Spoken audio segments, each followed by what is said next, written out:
हरे कृष्णा।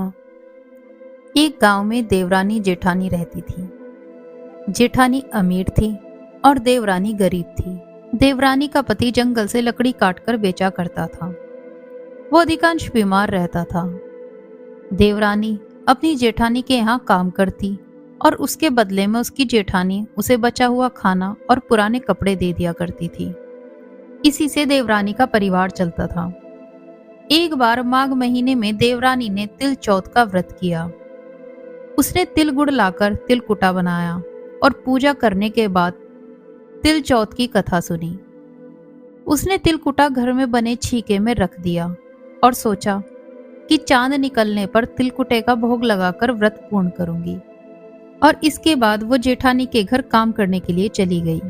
वहां खाना बनाने के बाद उसने जेठानी के बच्चों को खाना खाने के लिए कहा, पर बच्चों ने कहा जब माँ खाना खाएंगी तभी हम भी खाना खाएंगे, अभी हमें भूख नहीं है। फिर उसने अपने जेठ से खाना खाने के लिए कहा, लेकिन जेठ ने भी खाना खाने से मना कर दिया। देवरानी ने अपनी जेठानी से कहा, आप मुझे खाना दे दो, मुझे भी घर जाना है। पर जेठानी ने कहा, अभी किसी ने खाना नहीं खाया, मैं तुम्हें पहले खाना कैसे दे दूं? सुबह होते ही बचा हुआ खाना आकर ले जाना। देवरानी के घर उसके बच्चे उसका इंतजार कर रहे थे। आज त्योहार था।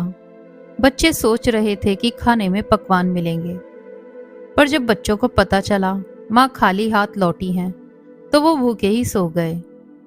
उसके पति को बहुत गुस्सा आया। उसने कहा, सारा दिन काम करके भी 2 वक्त की रोटी नहीं ला सकती, तो काम क्यों करती हो? वो गुस्से में आकर अपनी पत्नी को मारने लगा। पहले उसने अपनी पत्नी को कपड़े धोने वाले डंडे से मारा, और जब वो डंडा टूट गया तब उसने अपनी पत्नी को पाटी से मारा।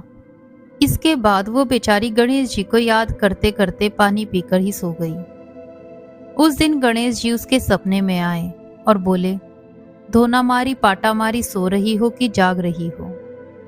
वो बोली, कुछ जाग रही हूँ कुछ सो रही हूँ। गणेश जी बोले, मुझे भूख लगी है, कुछ खाने को दो। वो बोली, मैं आपको खाने के लिए क्या दूं? मेरे घर में तो कुछ भी नहीं है। पूजा का तिलकुटा छीके में रखा है, वही खा लो। गणेश जी ने सारा तिलकुटा खा लिया और फिर गणेश जी बोले, धोना मारी पाटा मारी फिर निपटाई लगी है, कहाँ निपटूं? वो बोली, इस झोपड़ी में जहां आपकी इच्छा हो वहीं निपट लो। गणेश जी ने फिर कहा, अब कहाँ पहुंचूं? तब वो बोली, कब से तंग कर रहे हो, मेरे सिर पर ही पहुंच दो। गणेश जी पहुंचकर वहां से अंतर्ध्यान हो गए। सुबह जब सुलोचना की आंख खुली तो वो हैरान रह गई। उसने देखा उसका पूरा घर हीरे मोतियों से जगमगा रहा है। उसने गणेश जी का धन्यवाद किया। उधर उसकी जेठानी उसका इंतजार कर रही थी, पर जब वह नहीं गई तो जेठानी ने अपने बच्चों को चाची के घर बुलाने के लिए भेजा, लेकिन उसने कहा, अब मैं काम पर नहीं आऊंगी। बच्चे उनके घर का वैभव देखकर वापस आ गए और बच्चों ने सारी बात आकर अपनी माँ से कही। जेठानी सुनकर आश्चर्यचकित हो गई और दौड़ते हुए अपनी देवरानी के घर गई। वहां जाकर उसने पूछा, ये सब कैसे हुआ? देवरानी ने सपने की सारी बात बताई।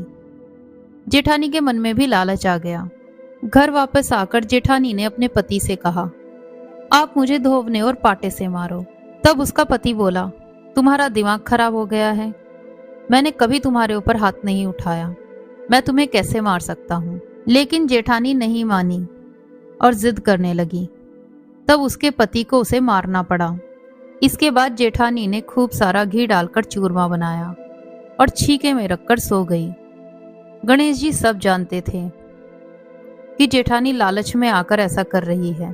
फिर रात को वे उसके सपने में आए और बोले, मुझे भूख लगी है, क्या खाऊं? देवरानी के घर तो आपने सूखा तिलकुट खाया था, मैंने तो मेवे डालकर घी का चूरमा बनाकर छीके में रखा है, जाकर खा लो।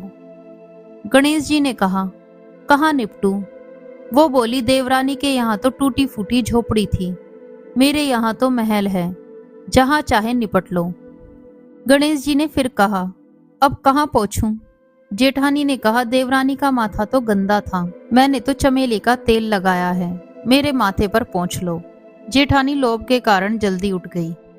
उसने सोचा पूरा घर हीरे मोतियों से जगमगा रहा होगा। पर जब उसने चारों ओर देखा तो घर में गंदगी फैली थी और बहुत बदबू आ रही थी। उसका सर भी गंदा हो गया था। उसने गणेश जी को याद किया। तब उसके पति ने कहा, तुम्हारे पास सब कुछ था, फिर भी तुमने लालच किया। तुम्हारे लालच के कारण ही भगवान गणेश हमसे नाराज हो गए हैं। जेठानी ने भगवान से क्षमा याचना की। भगवान गणेश ने जेठानी को क्षमा कर दिया। हे भगवान गणेश, जैसा आपने देवरानी को आशीर्वाद दिया, वैसा ही कहानी सुनने और कहने वाले सबको देना। तो ये थी सकट चौथ की कथा। आपको ये कथा कैसी लगी हमें कमेंट बॉक्स में ज़रूर बताएं। वीडियो को परिवारजन और मित्रों के साथ शेयर करें। चैनल को सब्सक्राइब करें। हरे कृष्णा।